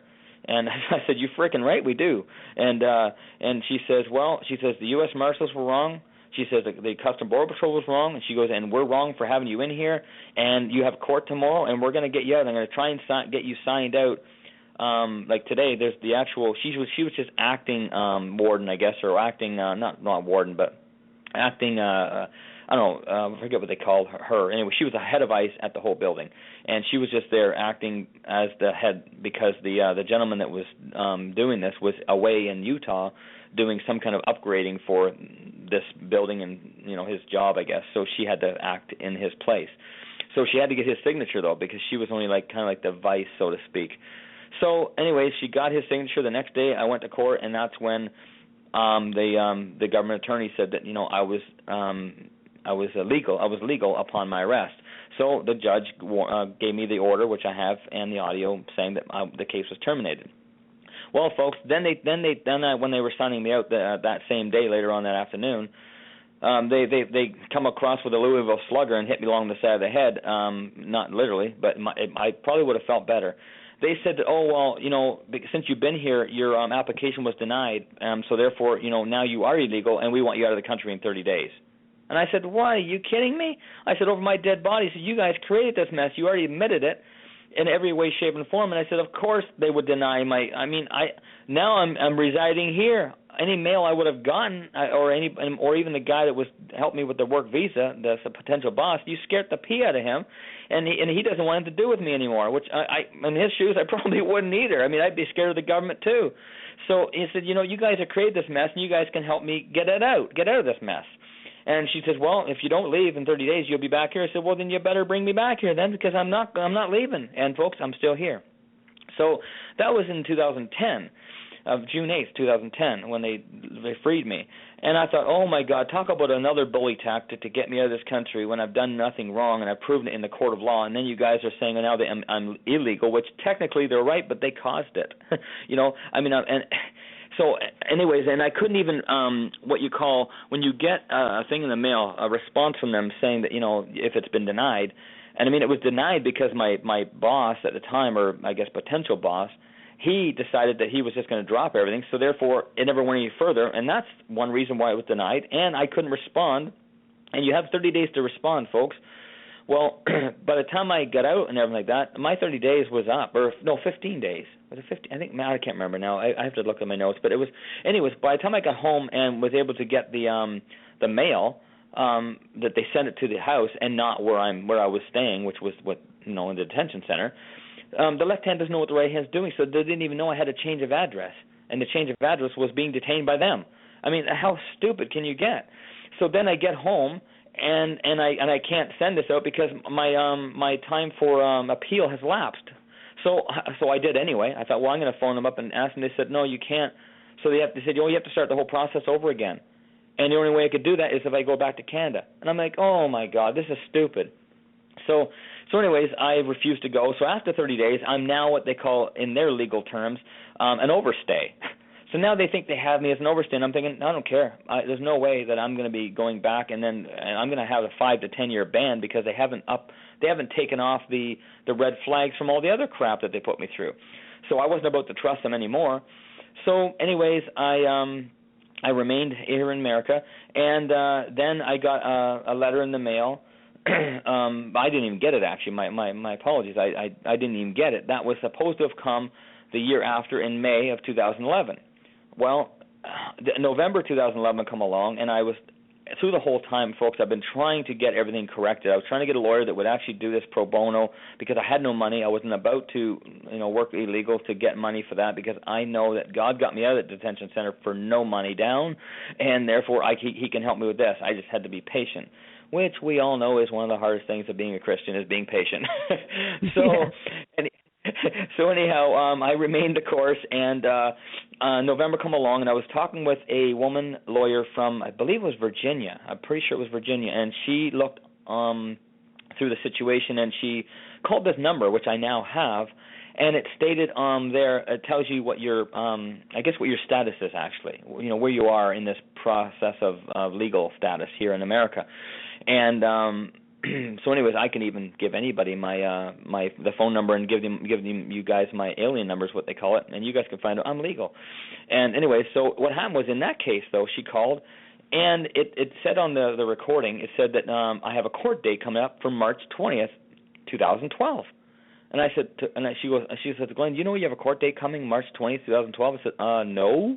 And she goes, yeah, apparently you had a registered letter come on May. I think it was like May 26th or something, 2011. And I said, whoa, wait a minute. That was May. That's like many months ago. That's like, 7 months ago? And she goes, yeah. And she goes, well, you better go to that court. I said, well, yeah, I'll go, but I'm glad I'm talking to you because had I not been diligent and persistent and patient with all this and trying to get it all resolved, folks, I would have missed that court date, which means then I was deportable. See, this is what they were trying to do, is deport me and do something strange because my address was that address still. Excuse me, or at least at the time of May, my address was then. So I was still there. And what happened was there was a woman by the name of Stephanie Castro that signed for it. My friend Jesse and his wife Esther were born in Corpus Christi, okay, and they're in the late 30s at the time, and they never heard of a Stephanie Castro. Someone signed it, and what we believe it was the same situation as before. Is I was framed. I was taken out. This was all done because they didn't want me to go to court. They wanted to make it look like I was, I was, rebellious and I wasn't going to go to court or whatever. Well, thank God I was, like I said, diligent trying to find a lawyer to help me with this, or else I would never have found this. When I went to court, so I finally went to court, and actually, the glory of God, I got a pro bono lawyer that did my case for $100 for administrative costs.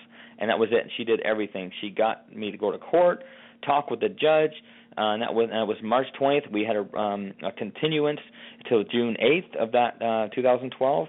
And then because she had to get more of the paperwork done and whatever have you, the judge agreed that that all I had to do was get my paperwork done. Which was wrong. They wanted me to actually be held accountable for what they did, and they wanted me to, at the time I was married, and they wanted me and my wife at the time to put forward the money for the fees to get this application for like sponsorship, so she could sponsor me instead of the situation the year before or 2 years before where I had the the potential boss doing all this, they didn't want to take accountability and acknowledge that they messed that up. So they were trying to use my wife at the time, her status being American born, and they were going to use that to basically to bail me out. And I'm like, so anyways, what happened was what happened was they actually said, okay, well, once you get this filed, we'll have a continuance and you'll have this time to get all this paperwork together. When the whole process of getting all that done, we did all the paperwork and everything, and then the final court was July 2nd, 2012. I went there and we submitted all the paperwork and everything. Then we find out that they want us to pay $1,600 or $1,500 for all the application fees for the government. And we're thinking, what? Why should I have to pay for something you guys created? Again, they wanted to use me and my wife for her money to do that. And so anyways, which we could have done that and then fought them later in a lawsuit, I guess, if you will, or something. But the thing is at the time, my wife just said, no, I'm not doing this because it's the government's fault. And right or wrong, you guys decide. The bottom line is I was left in the cold. And it got to the point where it was so frustrating that we got divorced, and that was a big part of it. But anyway, so here I was left in limbo for the whole time since then, and with not being able to do nothing, because they did terminate my case, and I have it on audio where they said that the actual government attorney in this case, she was handed all my paperwork, and the judge asked her, do you see any reason why this case should not be terminated? And she said, for not maybe exact words, but the same content, I don't even see a reason why there's an NTA, notice to appear, a second notice to appear. In other words, why am I coming back here? Like, why am I back here when a judge already let me out and it was our fault? So why am I back here is what she was trying to say, and or pretty much what she said. She said, I don't see a reason why there's a notice to appear in the first place, unless it was something that he didn't do. Well, what could I not have done? There was nothing else I could do. So anyways, so basically it was left in their hands, but they were pushing it back to me, saying we had to come up with this money. Well, where am I supposed to come up with this money, and why should I have to when they made the big mistake that they already admitted to? So again, it was all these contradictions. And so anyway, so my ex-wife there, at the time wife there, she finally divorced me because of all this. She couldn't handle it. She had some health issues herself, mental health issues that were on top of it. So it wasn't solely what I was going through that created her to be the way she was and react the way she did, but it was like the straw that broke the camel's back. So we've departed since then, whatever, divorced, and I've remarried actually. I'm remarried to an American citizen that actually understands everything and is of God and totally gets it. And I'll tell you, she's a godsend, and I have other friends too. My wife Lisa is just an amazing woman. She'd do anything for me, and she knows I'd do anything for her. And she's in it for the long haul because she understands. So I'm very grateful to God for that. So, but where I'm standing right now is I'm standing here, with the ball in their court. They've left me alone because I think to be honest with you, I think they're kind of afraid of the situation because now it's going public more and more with news articles and now being on radio many times with this story, and also now TV. And they've admitted wrongdoing over and over again, and even in the FOIA, the Freedom of Information Act, it even shows in there that they're feared of media attention. That's written in there many times. So I know that they're feared of it. So, and it's sad if they're feared of it. Why don't you just do something about it and get this whole thing corrected so I can move on and help America like I was here 9 years ago, I came here to do. Right, and Glenn, if I'm not working, then they get working. Yeah, Glenn, when the judge did terminate it, he terminated it with prejudice, which is extreme. Yeah. In other words, the judge is saying this should never have come here in the first place. What's that? They should never have. They admit wrongdoing, and they just totally. Now they have to leave me alone because they can't reopen the case. Without prejudice means it's if they find later on there's some things that they didn't know, they can reopen the case. But with prejudice means that they can't reopen it. It's a done issue. They admit wrongdoing, and it's just a legal term for letting people know that I was right, they're wrong, my bad, But they don't never apologize. They apologize legally by saying that now we're going to leave you alone. But I'm in limbo, they have my paperwork, but they don't have the money to put forward the actual applications that I had to put through. And I refused to pay it even since then because I can't now because I'm divorced from that woman, so that's all washed. But at the same time, you're right. They pretty much buy that motion from the government saying that what they did is I'm free to go and there's nothing they're going to hold me on because I'm legal. I'm just in what I call legal limbo now. So you're neither you cannot work, you cannot get a driver's license. You are a legal alien. You have legal status here, but right. You can't do anything. So have you reached out to like your congressman or senator? Yeah, many of them, from Corpus Christi to the Austin area to now Dallas. And even other ones in other states. And a lot of them will revert back to, go to where your own county representative is, whatever. And I do that, and they keep what they do is they keep pushing me to other people, and it's like a shell game. You don't know what's under each shell. It's just unbelievable because they all don't want to take anything, or we don't have resources to do that. You have to go here. And I'm like, well, sorry, but you don't have resources. What do you mean you don't have resources? This is my county. You are my congressman. You are my senator. I mean, what the heck is going on here? How can I get anything done? If what is your job? You guys are there. What you're going to need is you're going to need a whole new bill. They're going to have to write a whole new bill for your situation. I said, well, I don't care what they have to do. All my point is you guys need to get the ball rolling because I'm sitting here in limbo, and I've got all the facts and the proof of the facts, not just facts, but the proof that I've been wrong done by. So you need to, I'm a constituent. My wife is. My friends are. I mean, what are you doing? You want to be voted in. You have elections coming up. I've heard you guys do this because of elections. Well, you should be doing it from your heart. True. Have you reached out to Senator Cruz's office? Yes, I have. I have actually, and a lot of people aren't going to hear aren't going to like what I have to say. But I'm going to tell you, it's the truth and it's the proof. The woman that's running the desk there, or whatever this, she was the one that found out that that was 2 summers ago. She found out that 2 summers ago.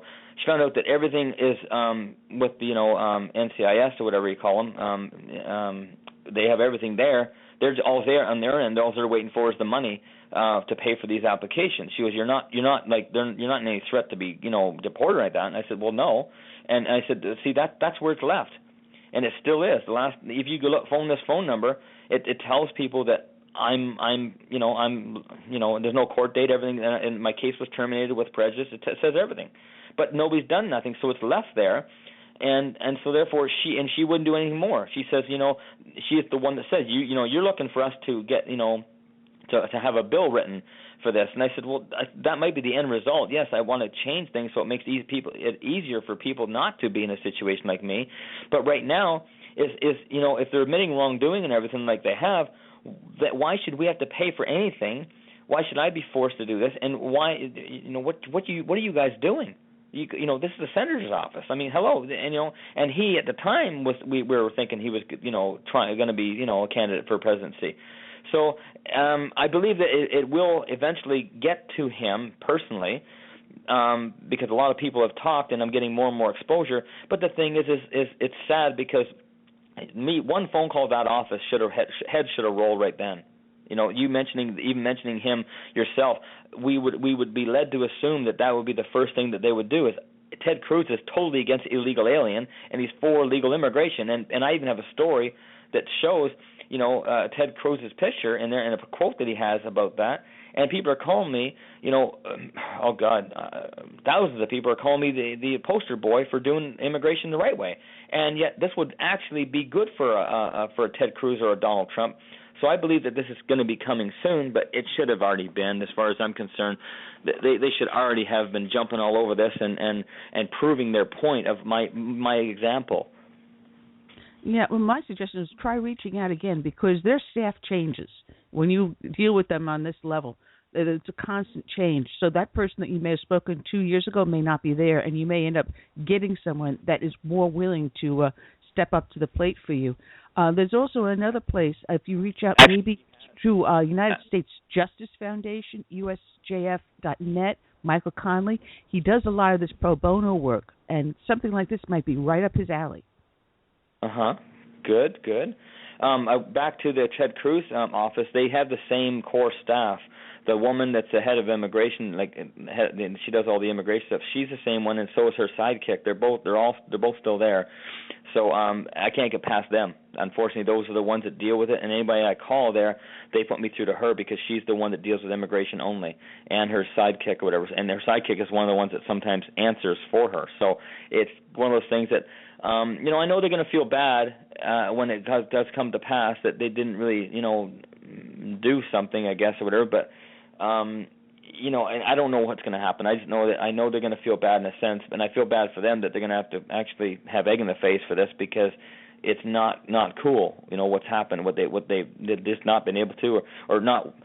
They say they're not able to do something or whatever. They don't have the resources, and it's a bill that has to be written in order to change anything. But it's not just that. They can do things in the process to make it right because they have legal way of doing it. Because I do have the proof that I'm legal and everything through the courts. So it's not like it's something that they have no proof to work with here. So the advice you gave me, definitely could check that out for Michael Conley. You say Michael Conley? Yes. Yeah. Yeah, Michael Conley. Yeah. So you say Michael Conley or Michael Donnelly? Sorry. No, Conley with the C. Conley, okay, yeah. I'll definitely have to get in touch with him and see what I can maybe get something like that going. But there's just so much more of this story, but it gives you an idea of where I'm at, and like I said off the top, that I have a license here that's expired because it expired July 2nd on my court date, only because they in Austin decided to freeze my license because I didn't have the documentation that they needed, although the people at the DPS here, Department of Public Safety, they said all they needed was the court order to show that I'm legally allowed to be here. And you can't get any better than that as far as I'm concerned. And they said, no, you have to have this other form, which is tied up in with the other applications. So, and you can't do them separately, they said. You have to, they're all part of that packet. And I'm like, oh my gosh. So I don't have my license legally, so I don't drive anymore. And my Canadian license I can't get back because I give it to them to get the Texas one.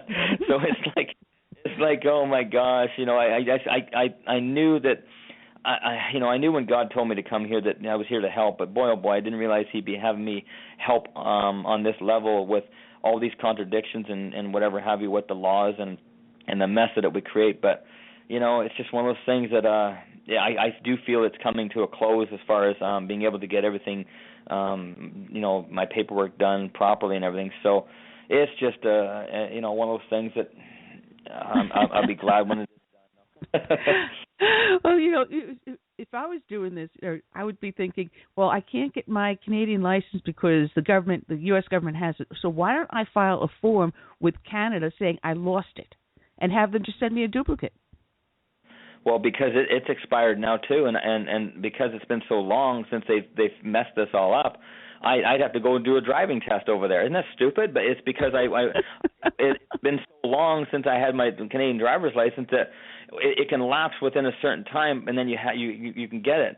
But it's like a year and a half past that even. So it's like you just don't know which way the holes are going to need plugging. It's just unbelievable. Oh, it is. It is absolutely unbelievable. We're down to our last 7.5 minutes, and the show has just gone so fast. And oh, yeah. That's when I know I have a good show. I can just sit back and let everything else run for me. But Sue has been sitting there very, very quietly. Sue, you want to make a closing statement before we head out? No, just that what he's talking about is the truth, and how all these illegal thugs, get released immediately is beyond me. And good luck. Thank you so much, Sue. Well, Glenn, you're welcome back on the show anytime. Feel free to pop in. You're always welcome. Well, thank you very much for having me. I want to thank you and Sue and your audience. I really appreciate everything. There's, for every one thing that's went wrong with some American people as what they've done to me as far as the government goes, there's another million of great Americans out there. So I don't blame nothing on America. I just, who's held accountable here is just the handfuls of people that have done this. But I love America. I love God. I love my wife Lisa, and I love America, and my friends, and and I consider America my friends, and I consider myself as American too. Well, you had a shout-out from Kel. She's right now doing her show on EDL. Kel is up in Toronto, so she said hello from a fellow Canuck. And several people mentioned that you should get a tan and learn Spanish and maybe wade across the Rio Grande and walk back north. Maybe that way you'll get your citizenship. Oh, well, gee, I wish I had known that 9 years ago. I would have done that way. No, I'm just kidding. Well, I want to thank everyone for listening and reminding you that we are giving away a Madison Rising American Hero CD, but you have to enter to win by going onto my website, southern-sense.com. Check it out. We'll be back here on Tuesday, same bat time, same bat station. We've got Nick Dranis joining us again. I haven't had him on in a while. He's a fantastic conservative, formerly of the Goldwater Foundation, and now he's got a new project out there that we're going to be talking about, and we'll have fun with him. So check us out. Come back here on Tuesday. Curtis will be with us again. And we also have lined up a special 9/11 episode, and we're having Colin Heaton and his wife Anne-Marie Lewis joining us. They have LewisHeatonBooks.com. Check them out over there. So we got some great shows lined up. So I want to wish everyone a happy, healthy, and safe weekend. Until then, I say good night and God bless. And if you like your health care plan, you'll be able to keep your health care plan. Health care plan. Health care plan.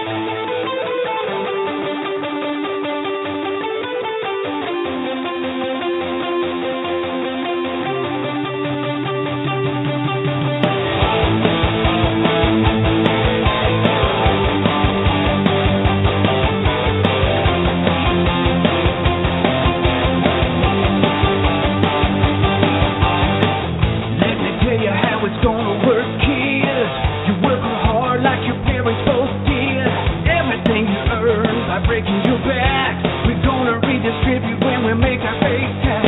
Hey, sit back down, don't be a jerk, cause none deserve it better than the ones who won't work. We're gonna throw away what our forefathers wrote.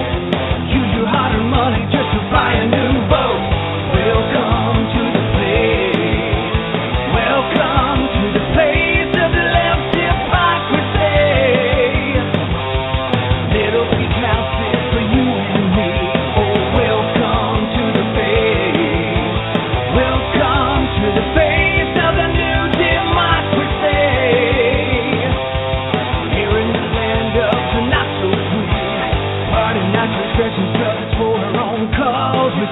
And telephone to Bob, that's all you lost. Political courageous will replace the Bill of Rights. Support religious freedom, bless you, pray to Jesus Christ. The presence in our pockets, so there's no one free. You cannot make a move, now that the NSA can see. Don't expect equality, respect for fair play. The IRS will target those who vote the wrong way. Welcome to the place. Welcome to the place of the left hypocrisy. For you and me, oh, welcome to the face. Welcome to the face of the new democracy. Here in the land of the not so free. Oh, oh,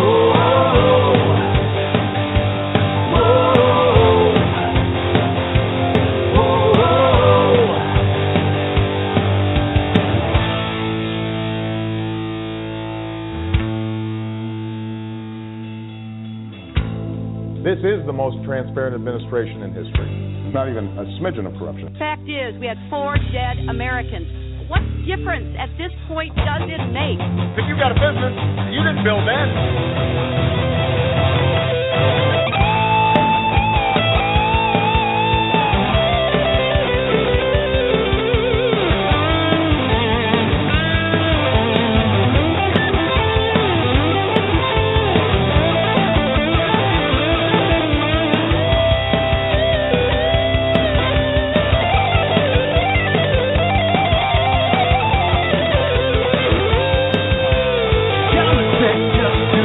Mistake.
Interested in